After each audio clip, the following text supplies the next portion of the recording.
Well, I am Adrian Bullock, and I come from Oxford, and I have been working with EHLA as their chief editor of their English language teaching materials. And I'm Dr.Niall. I'm an associate professor of learning and new technologies at the Department of Education at the University of Oxford, where I'm also a fellow of EHLA College. So Adrian, the paper plane scheme has a really interesting logo. Indeed, a paper plane itself there. Can you tell us a little bit more about that and why it was chosen? Yes. Well, I think what I like about the logo here, the paper plane scheme, is that, first of all, it's very practical, it's very robust, and it's simple. It also is a means anyone can make this. And this is what I like, is that anyone can get involved in this course here, this progress from learning English this way. What I like about this is it is a means of getting from A to B. It is also, to me, highly adventurous. The idea that you throw it, it disappears on its own trajectory and gets from A to B. I like that. And to me also, it's reaching for the sky. When we throw it, we don't throw it down to the ground, but throw it up there and we see where it lands. And I like this idea of taking a punt at something, taking a risk of doing something. And most often I just like the idea of a voyage from A to B, which is what this involves. Raising aspiration as you head towards the sky. I think so, yeah.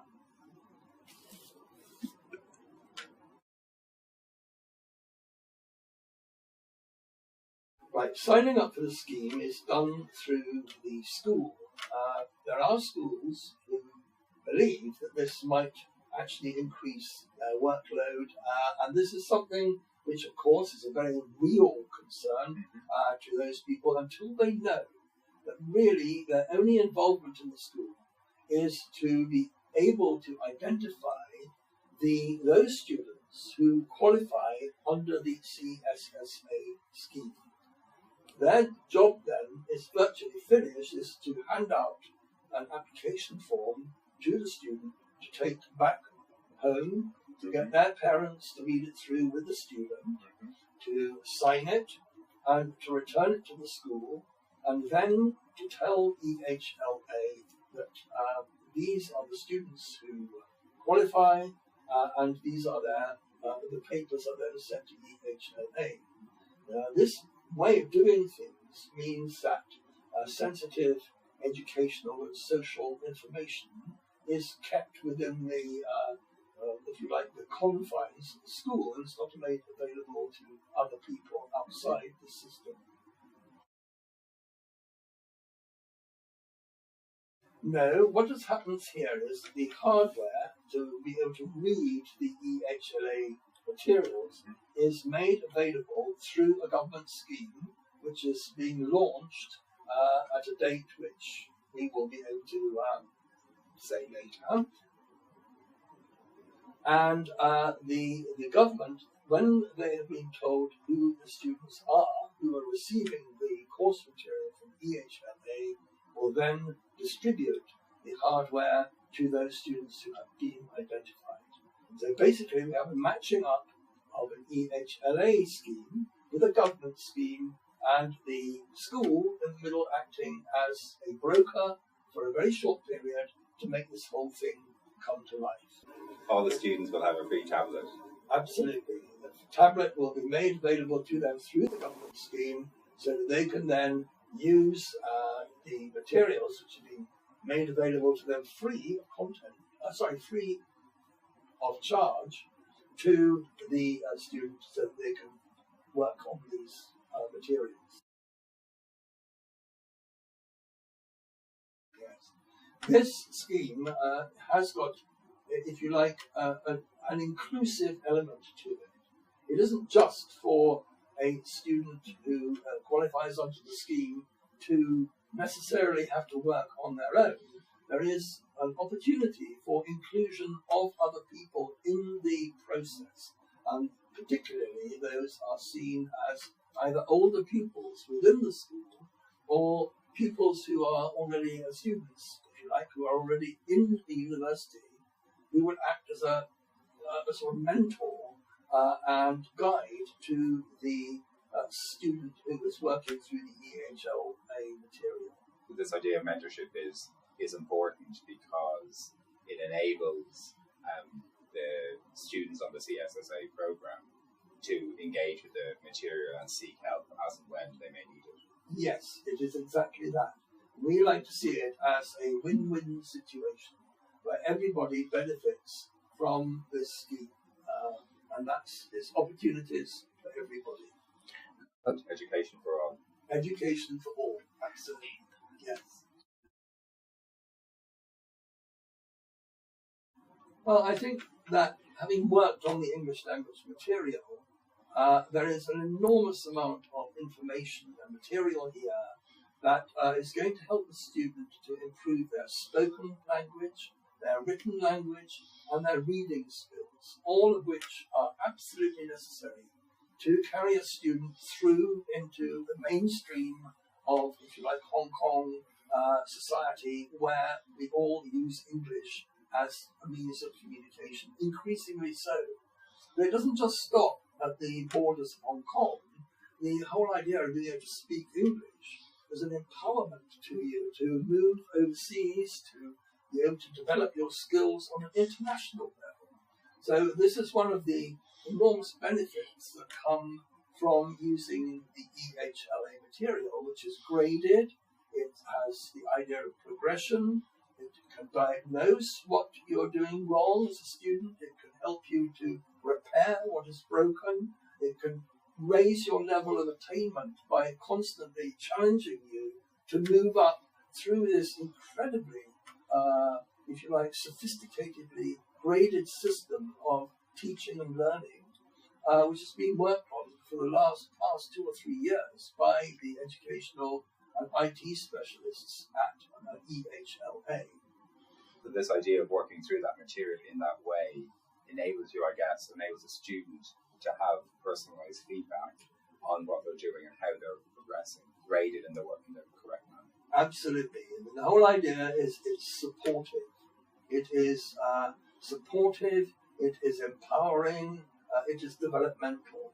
And the whole idea is that you should come out of this constantly feeling that you have a smile on your face, that you've engaged in this material rather than frowning because I don't understand what to do next. The IT way that the IT is constructed is it's there to help you overcome any hurdles that you may teach. And the other thing that is very important is, of course, that this is for self-study as well as classroom study. But the idea is that you don't necessarily have to have a classroom situation. You can be there with your mentor working through this, or you can, if no mentor is forthcoming, you can actually do it entirely on your own, which is not ideal that way, but that's something which the system is incredibly flexible and very robust in the sense that it can take anything that's thrown at it, so to speak.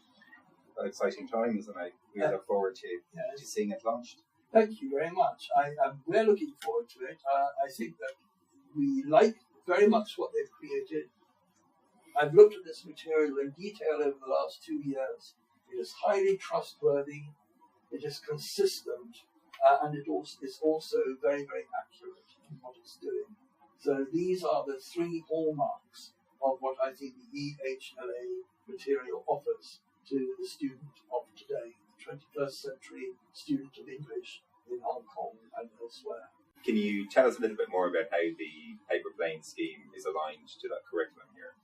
Well, the EHLA, of course, have looked very closely at the English curriculum right from primary up through to the end of the secondary course, and it's very closely aligned to the curriculum that is promulgated by the Hong Kong Education Board. In that, it follows progression, it follows language development, it follows also the vocabulary levels and the cognitive levels that each student is meant or is deemed to have at certain levels and to end up with at certain levels in their progression through the educational system. So it is conforms to national, certainly national, and also international standards of curriculum. So that's great news. I think teachers will be very, very happy with that. And not only teachers, but parents Parents also. as well, Absolutely. I'm sure they will be very, very pleased to hear that. How many students will the paper plane scheme be aimed at? Initially, the scheme is going to be made available to 65,000 students who qualify under the CSSA scheme. So it's quite a sizable chunk, but it's that number, yes. I think here the 65,000 sounds rather like a sort of enormous rush and a crowd roaring towards doing this. I think that it is actually not something that one needs to become over anxious about doing. You have to go through the school to do it. The school will obviously be aware of the need to, if you like, to coordinate the collection of the information for those people who are available or who qualify, to make this information available to EHLA and as well as to the government, so that the scheme can work in coordination with the free distribution of the tablets which the students are going to need when they want to be able to start accessing the material from EHLA. And EHLA are well capable technically of dealing with that number, no problem. No problem at all. Absolutely. I mean, they are already geared up for doing this, and I am absolutely aware of their incredible efficiency with which they do their business. So I have no doubt about that. Thank you Thank you very much.